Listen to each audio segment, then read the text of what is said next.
Hello दोस्तों। नियमावली पर शिक्षा मंत्री का हस्ताक्षर हो गया है तो इसका क्या मतलब है? क्या कैबिनेट से भी पास हो गया है?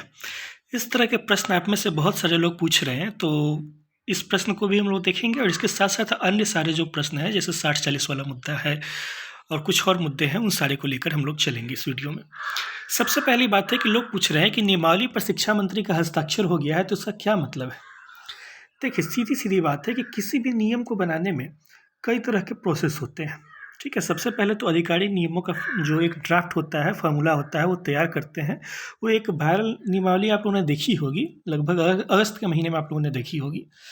तो उसके बाद हालाँकि उस समय उस पर शिक्षा मंत्री का साइन नहीं था। अब क्या होता है कि जब से ही अधिकारियों ने नियम बना दिया, उसके बाद अलग-अलग मंत्रालय से उस पर विचार-विमर्श किया जाता है। जैसे कि वित्त विभाग से विचार-विमर्श किया गया, कानून जो मंत्रालय है उससे विचार-विमर्श किया गया कि किसी तरह के कानून का उल्लंघन तो नहीं हो रहा है, ठीक है?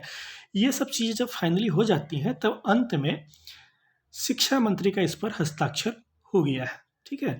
शिक्षा मंत्री के हस्ताक्षर होने के साथ ही यह स्पष्ट हो गया कि नियमावली 2022 में, हालाँकि अब उसको नियमावली 2022 भी कहना उचित नहीं होगा क्योंकि अब तो 2023 आ गया है और बहुत ज़्यादा संभावना है कि वो नियमावली 2023 के नाम से ही है, ठीक है? तो नियमावली 2022 बोलिए या 23 बोल लीजिए कि उस पर अब शिक्षा मंत्री का हस्ताक्षर हो गया, तो अब इसमें किसी भी प्रकार का संशोधन नहीं होगा, ठीक है? कहने का मतलब कि प्रत्येक दिन जो कुछ लोग अभी भी सचिवालय दौड़ रहे हैं, उन लोगों का कहना है कि अभी भी पूर्णतः एकेडमिक अंक के आधार पर बहाली कर दिया जाए, तो ये बहाली का आधार अपना लिया जाए, वो आधार अपना लिया जाए, ये कर दिया जाए, वो कर दिया जाए। अरे भाई, 6 महीने हो गए, अब बहाली करवाइए, अब कहाँ नियम के चक्कर में पड़े हुए हैं। तो यह स्पष्ट हो गया कि शिक्षा मंत्री के हस्ताक्षर होने के साथ ही अब इस नियमावली में कोई सर-पटकले फिलहाल के लिए किसी भी प्रकार का संशोधन नहीं हो सकता है। सबसे पहले तो यह बात आप लोग स्पष्ट हो ली। दूसरा बात कि शिक्षा मंत्री का हस्ताक्षर हो गया तो क्या हम लोग यह मान लें कि कैबिनेट से भी पास हो गया है? नहीं मेरे भाई, अभी तक यह कैबिनेट से पास नहीं हुआ है, ठीक है? कैबिनेट से क्यों पास नहीं हुआ है? क्योंकि कैबिनेट की अभी बैठक ही नहीं हुई है। कैबिनेट की बैठक हो सकता है कि जैसे आम तौर पे तो हर एक सप्ताह में सोमवार को होता है या फिर शुक्रवार को होता है, तो आज तो सोमवार है, आज तो कैबिनेट की बैठक नहीं है। तो हो सकता है कि अगले शुक्रवार को कैबिनेट की बैठक हो या फिर अगले जिस भी दिन हो, ठीक है? सुनने में आ रहा है 13 तारीख के आसपास भी, अब पता नहीं, वो तो सरकार की नीति है कि किस तारीख को वो लोग लाते हैं कैबिनेट का बैठक। तो उस कैबिनेट की बैठक में 90% संभावना रहेगी कि यह आपकी जो नियमावली है यह पास हो जाए। आप कहिए कि 10% क्यों बचा के रख ले रहे हैं? 10% इसलिए बचा के रख ले रहे हैं क्योंकि अगर उस कैबिनेट में नहीं साइन हुआ तो उसके अगले कैबिनेट में तो हो जाने की संभावना हर हाल में होगी। अब आप पूछिएगा ऐसा क्यों है? ऐसा इसलिए है मेरे भाई, क्योंकि बिहार में 27 फरवरी से, ठीक है? 27 फरवरी से बजट सत्र प्रारंभ हो रहा है, ठीक है? 27 फरवरी से विधानसभा का बजट सत्र प्रारंभ हो रहा है और सरकार को कम से कम विपक्ष के सामने, जनता के सामने, मीडिया के सामने कुछ तो कहने का मुद्दा चाहिए कि हम कुछ किए हैं इन 3-4 महीनों में, ठीक है? नहीं तो क्या होगा कि विपक्ष भी उधर से हंगामा करेगा, विद्यार्थी तो इधर से गुस्साए हुए हैं ही, सारे लोग हंगामा करेंगे। तो आज 6 तारीख है, तो 6 तारीख और 27 तारीख के बीच में कितना 21 दिन का आपको अंतर रह गया है। इस 21 दिन में जो भी 1 से 2 कैबिनेट की बैठक होगी, उसमें आपको नियमावली हर हाल में कैबिनेट से पास हो जाएगा। ये बात अब आप ओके मान के चलिए, ठीक है? क्योंकि अब शिक्षा मंत्री ने खुद ही कह दिया कि हम साइन कर दिए हैं, इसके बाद अगर बचा के रखते हैं कि ये समय लगाते हैं तो कोई तर्क ही नहीं है, बेकार मतलब है, ठीक है? नेक्स्ट बात है कि इतना समय क्यों लगा? ठीक है, इतना समय क्यों लगा है भाई कि जब अगस्त में नियमावली का जो ड्राफ्ट था वायरल हो गया, उसके बाद भी इतना समय लग गया है। सबसे पहली बात है कि राजनीति से प्रेरित, ठीक है? हम शुरू से कहते आ रहे हैं कि 24 में लोकसभा का इलेक्शन है और 25 में विधानसभा का इलेक्शन है, ठीक है? आप लोग ऐसे क्यों नहीं सोचते हैं कि अगर आप मुख्यमंत्री रहते तो आप क्या करते?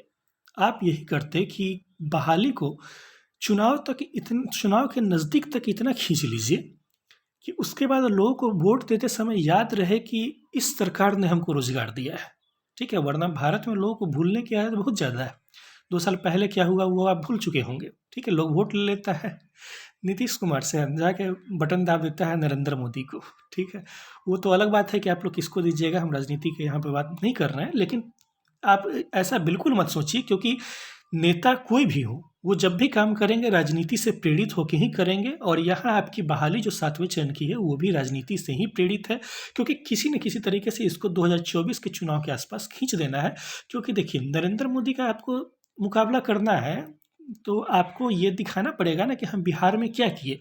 तो मीडिया में एक तरह का हाइप बनाना होगा कि बिहार में हम इतने युवाओं को रोजगार दिया। आप देखिए ये है कि नीतीश कुमार और तेजस्वी यादव आजकल स्टेडियम में या फिर ऑडिटोरियम में बुला के लोगों को नियुक्ति पत्र बांटते हैं, पूरा मीडिया का उसमें सेटअप रहता है। तो जब इतनी बड़े पैमाने पर नियुक्ति होनी है तो और ज़्यादा उसमें हाइप किया जाएगा, ताकि नरेंद्र मोदी के प्रभाव को कम करके दिखाया जा सके बिहार में कम से कम। ठीक है, तो राजनीति से आपकी जो बहाली है वो प्रेरित थी, इस कारण से देर जरूर हुई। नेक्स्ट बात है कि इसमें सीटेट का मुद्दा है। इस मुद्दे से तो कोई इनकार नहीं कर सकता है कि सीटेट दिसंबर 2022, ठीक है, ये मुद्दा भी इसमें शामिल है, क्योंकि जो लोग पास नहीं कर पाए थे इससे पुराना वाला सीटेट, उन लोग का बहुत ज़्यादा दबाव था। अब सरकार को वोट तो दोनों से लेना है। इसी कारण से आपने देखा होगा कि केवल 4 लाइनें लिखनी थी, वो भी पता नहीं कि लिखे हैं कि नहीं लिखे हैं। हमको तो यही लगता है कि जो वायरल नियमावली थी उसमें बहुत से बहुत 2-3 लाइन इधर उधर करके सारा का सारा नियमावली वही है, मेरा अंदाज़ा है। ठीक है, तो आखिरकार क्या करते, सीटेट वालों को शामिल करना था नए सीटेट को, तो कुछ तो बहाना बनाना था। तो बहाना है कि हम एक विश्व की महान नियमावली बना रहे हैं, ये संशोधन कर रहे हैं, वो संशोधन कर रहे हैं। अरे भाई, 4 लाइन लिखना था, हम ही लोग में से किसी को दे दिए रहते, कोई बच्चा लिख दिया रहता 4 लाइन, तो क्या इसमें इतना था कि सीटेट को शामिल करना था, सीधा सीधा बोलिए ना। लेकिन आप मंच पर खड़े होकर तो नहीं बोल सकते ना कि हाँ हमारा सीटेट का मुद्दा है, हम इन लोग को शामिल करना चाहते हैं। खैर, अब तो सीटेट भी शामिल है। नियोजन इकाई को खत्म किया गया, ये भी एक वास्तविकता है, भले 10% ही सही। 9000 नियोजन इकाई थी पहले, 9000 नियोजन इकाई की जगह पर खत्म करके अब 38 नियोजन इकाइयाँ रहेंगी जिला स्तर पर। ठीक है, तो अब क्या है कि पहले ये जो 9000 नियोजन इकाई थी ये भ्रष्टाचार का अड्डा था, महाभ्रष्टाचार होता था। मुखिया जी वगैरह जो थे, मुखिया जी वगैरह का रोल ख़त्म हुआ। अब सुनने में तो ये भी आ रहा है कि पहले मुखिया जिन लोगों का फर्जी तरीके से बहाली कर दिया था उन लोग का भी काम ख़त्म ही है।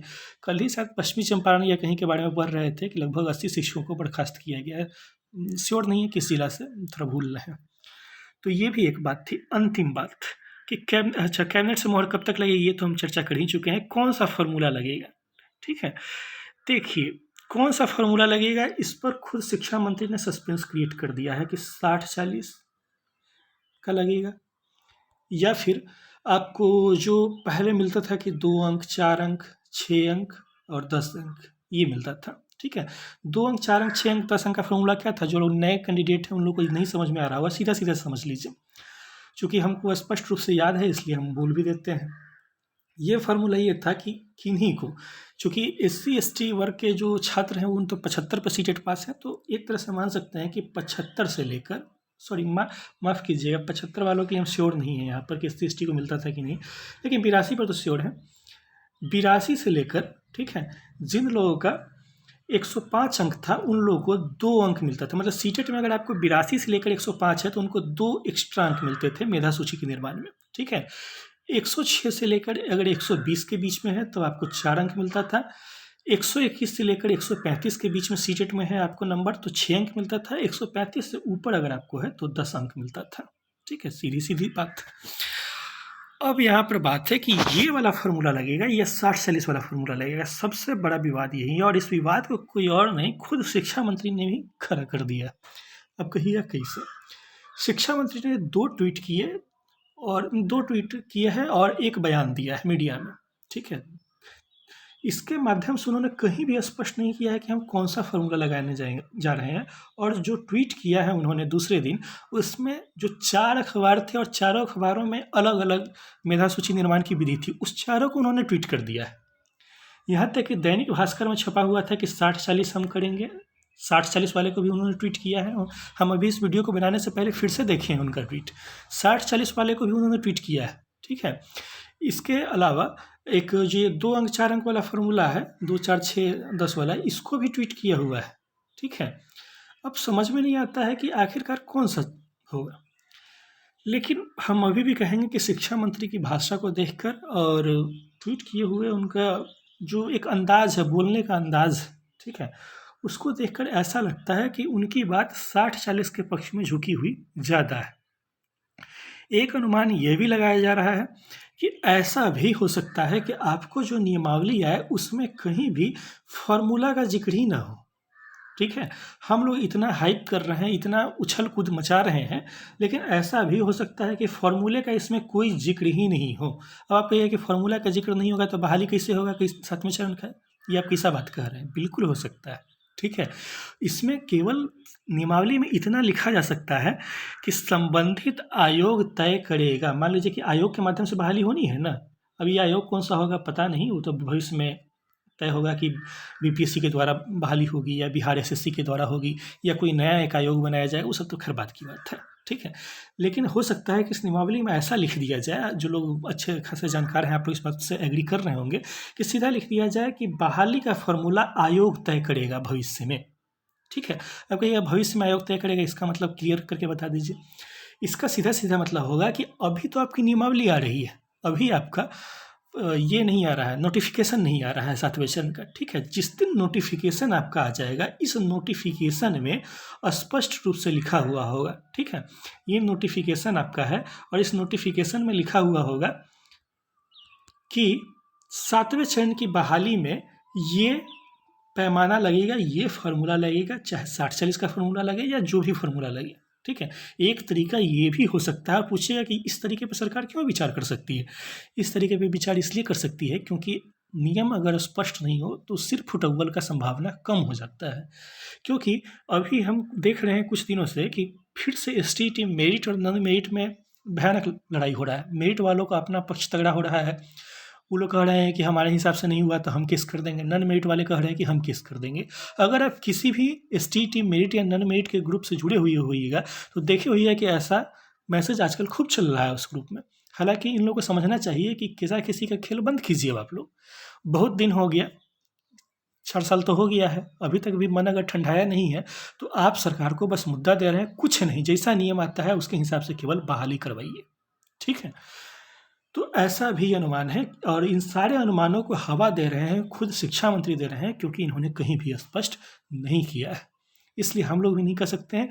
लेकिन मेरा व्यक्तिगत अनुमान, मेरा जो एक अनुभव कह लीजिए, जो भी कह लीजिए, ठीक है, देखिए हम भी भगवान नहीं हैं, बार बार कहते हैं, हो सकता है कि हम भी गलत हो जाए, लेकिन हम 60-40 के साथ हैं और हमेशा ही 60-40 के साथ रहेंगे। और कुछ नहीं तो कम से कम इतना तो ज़रूर लगता है कि सीटेट के अंकों को किसी न किसी रूप में प्राथमिकता दी जाएगी। वो पहले वाला जो बात था कि केवल एकेडमिक अंकों के आधार पर बहाली हो, ऐसा सरकार नहीं लगता है कि ऐसा कुछ करेगी। अगर वीडियो पसंद आया हो तो चैनल को सब्सक्राइब जरूर कर लीजिएगा, क्योंकि ऐसे ही ज्ञानवर्धक वीडियो आगे भी आप लोग के लिए बनाते रहेंगे। आप लोग के चैनल सब्सक्राइब करने से थोड़ा उत्साह मिलता है। फिर से मुलाकात होगी नेक्स्ट वीडियो में, तब तक के लिए धन्यवाद, थैंक यू।